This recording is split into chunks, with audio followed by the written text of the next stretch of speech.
everyone, welcome on Arav Education Point, and today we will read 12th class Flamingo book first lesson, the last lesson. This lesson is written by Alphonse Daudet. Alphonse Daudet is a French novelist as well as a short story writer, and the last lesson is his short story.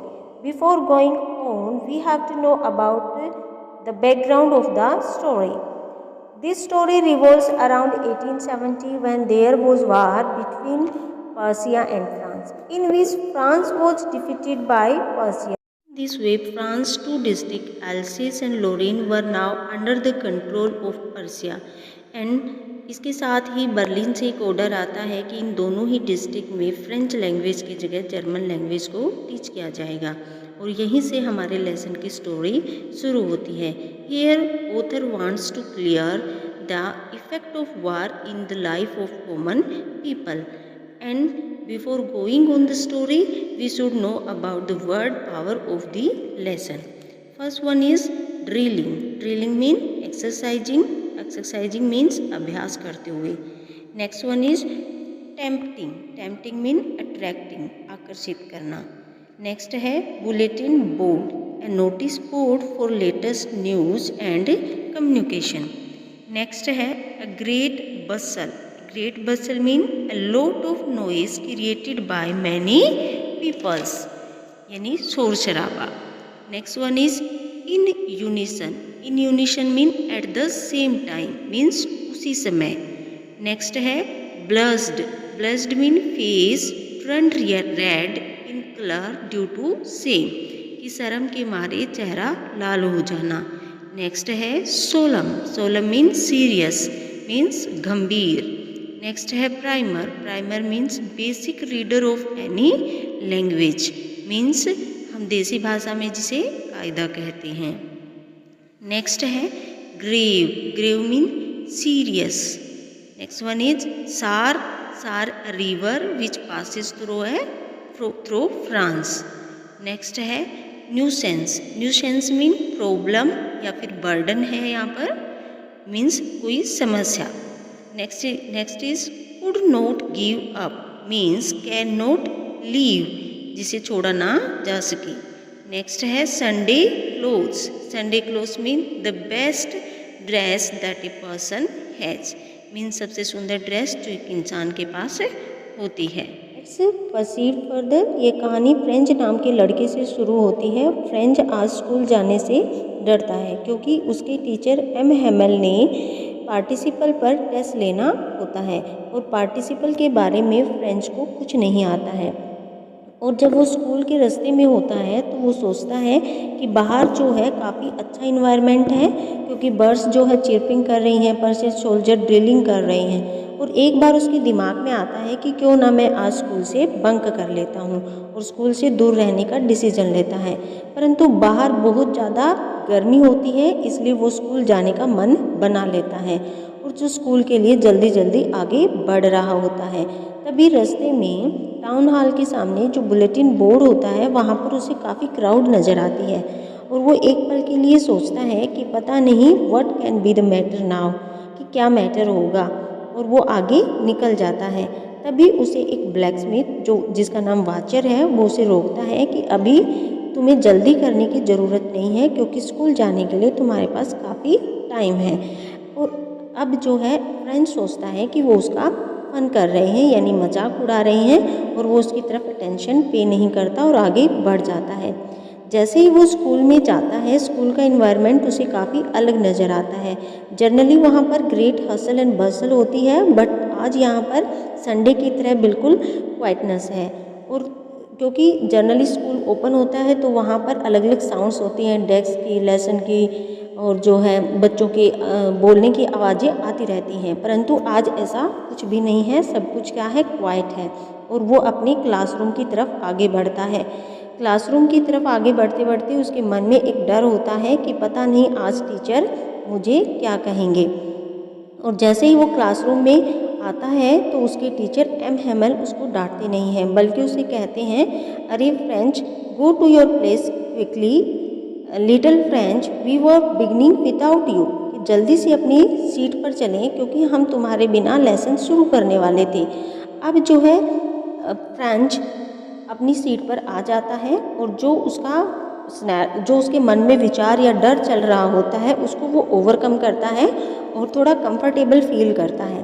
फिर वो notice करता है कि teacher ने आज काफ़ी अच्छे कपड़े पहन रखे हैं। जनरली या नॉर्मली वो ऐसे कपड़े इंस्पेक्शन डे होता है स्कूल में या तो तब पहनते हैं या फिर कोई प्राइज डिस्ट्रीब्यूशन फंक्शन होता है तभी पहनते हैं। इसके साथ साथ फ्रेंच ये भी नोट करता है कि क्लासरूम में जो लास्ट के बेंचेज होते हैं वो जनरली खाली रहते हैं, बट आज वहाँ पर जो है विलेजर्स बैठे हुए हैं, जहाँ पर ओल्ड होशर भी है जिसने 3 कॉर्नर्स हैट को पहने हुए हैं। इसके साथ फॉर्मर मेयर भी बैठे हुए हैं, पोस्ट मास्टर भी बैठा हुआ है। वो सबको देखता है और कुछ मन में काउंट करने की कोशिश करता है।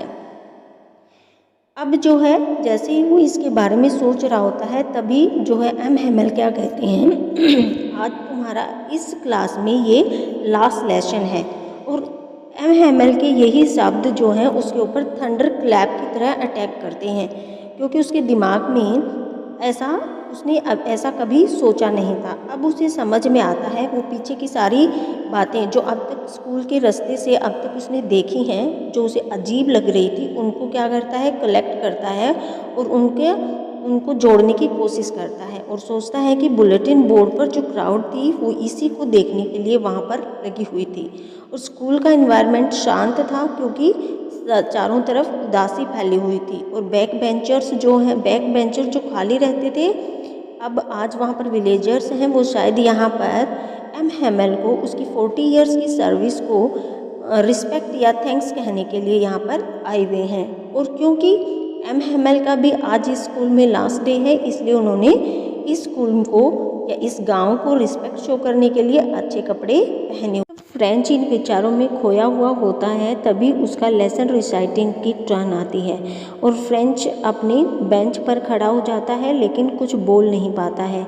इस पर एम हेमल उसे डांटते नहीं हैं, कहते हैं कोई बात नहीं, कहीं ना कहीं तुम्हारे पेरेंट्स भी कहीं एनेक्सियस नहीं थे तुम्हारी पढ़ाई के प्रति, क्योंकि वो तुमसे स्कूल की बजाय अपने खेत के और मील के दूसरे कामों में बिजी रखते थे। और मैं भी तुम्हें कभी कभी प्लांट्स में वाटर डालने के लिए भेज देता था, फिशिंग करने के लिए भेज देता था, तो कहीं ना कहीं मैं भी जिम्मेवार हूँ। इसके बाद वो फ्रेंच लैंग्वेज को बताते हैं कि ये दुनिया की सबसे ब्यूटीफुल लैंग्वेज है, क्लियर लैंग्वेज है और मोस्ट लॉजिकल लैंग्वेज है। और वो ये कहते हैं कि हमें जो है अपनी भाषा के प्रति डेडिकेशन और रिस्पेक्ट दिखानी चाहिए। और अब जो है वो अपना ग्रामर पे जो उसका टॉपिक है उसको डिलीवर करते हैं। सभी बहुत ही टेंटफुली उसको सुनते हैं और काफ़ी सभी का इंटरेस्ट उसके अंदर होता है। और फ्रांस को भी ये फील होता है कि आज तक जिसको मैं समझ नहीं पाया था, यानी ना तो वो टीचर को इतना रिस्पेक्ट देता था और ना ही फ्रेंच लैंग्वेज को सीखने में इतनी अटेंशन पे करता था, लेकिन आज उसे हर चीज़ स्टेप बाय स्टेप क्लियर होती जा रही थी, क्योंकि टीचर भी बहुत ही पेशेंसली पढ़ा रहे थे, वो भी इसी तरीके से पढ़ा रहे थे कि आज मेरा पढ़ाया हुआ एक एक वर्ड इन सबको क्लियर होना चाहिए। और सुनने वाले यानी पढ़ने वाले सभी स्टूडेंट्स भी बहुत ही अटेंटिवली उन्हें सुन रहे थे। Completing grammar lesson mister M Hamel distribute notebooks. ये नोटबुक वो अपने साथ लेकर आए थे और इन पर बहुत ही ब्यूटीफुल राउंड राइटिंग में लिखा हुआ होता है फ्रांस अल्सेस। और जब वो डिस्ट्रीब्यूट करते हैं तो सभी ऐसा फ्लैग की जैसी वहाँ पर एक आकृति बन जाती है और इसके साथ ही सभी अपने अपने राइटिंग वर्क में बिजी हो जाते हैं। इन बिटवीन फ्रेंच देखते हैं कि मिस्टर एम हेमल मोशनलेस अपनी चेयर पर बैठे हैं और स्कूल की हर चीज़ को निहार रहे हैं वन बाय वन। अब फ्रेंच सोचते हैं कि कितना इन 40 इयर्स में उनके सामने कितना कुछ बदल गया है। स्कूल के डेस्क बेंचेज जो हैं अब पहले की बजाय ज़्यादा सॉफ्ट हो गए हैं। सॉफ्ट क्यों हो गए हैं? बार बार यूज करने के कारण अब उनमें उतना टाइटनेस नहीं है। और गार्डन की जो वालनट ट्री हैं जो पहले कभी छोटे हुआ करते थे और अब काफ़ी बड़े हो गए हैं। इसके साथ साथ इन्हीं विचारों के साथ उन्हें उसकी सिस्टर की आवाज़ भी सुनाई देती है जो अगले रूम में सामान पैक कर रही होती है। और इसके बाद राइटिंग वर्क कंप्लीट होने के बाद उनका हिस्ट्री क्लास होती है और उसके बाद जो है मिस्टर होशर जो कि लास्ट बेंच पर बैठे हुए होते हैं, अपनी प्राइमर से कुछ रिसाइट करते हैं और उनकी आवाज़ बिल्कुल ट्रेम्बल हो रही होती है बिकॉज ऑफ इमोशंस। और उसी के साथ चर्च की क्लॉक में 12 बजने की आवाज़ सुनाई देती है। उसी समय ठीक उसी समय पर्शियन ट्रैम्प भी सुनाई देता है जो कि ड्रिल करके रिटर्न कर रहे होते हैं। और अब मिस्टर हैमेल अपनी चेयर से खड़े हो जाते हैं और बोलना शुरू करते हैं, परंतु वो बोल नहीं पाते हैं क्योंकि उनका थ्रोट जो है चोक्ड हो गया है बिकॉज ऑफ इमोशंस, और इसी वजह से वे कुछ बोल नहीं पाए हैं। और क्या करते हैं, ए पीस ऑफ चौक को उठाते हैं और बोर्ड पर लिख देते हैं vive la France. Vive la France mean long live France. अब इसके साथ ही वो गेस्चर करके कहते हैं कि अब आपकी क्लास जो है डिसमिस हो गई है और आप जा सकते हैं। So in this way here author represent a beautiful picture to show us कि how the war effect in the life of common people. And इसके साथ ही वो ये भी समझाते हैं कि जो हमारे लैंग्वेज है या मदर टंग है उसकी इम्पोर्टेंस क्या है। See is this lesson important question. First question है, how did French feel when mister Hamel said that it was his last lesson at school. Next question है, what did mister Hamel say about the French language.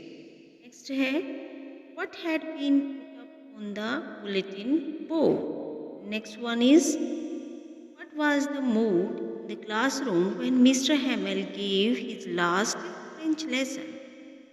Next one is, why did the bulletin board become center of attention during the last 2 years? Next one is, people in the story suddenly realize how precious their language is to them. Shows you this. Why this? Why does this happen? Next one is, draw a brief character sketch of Mr. Hammer. So students, this was your lesson. If you like this video, then please share and subscribe my channel, and please comment on the comment box, and देखते रहिए, बने रहिए और समझते रहिए।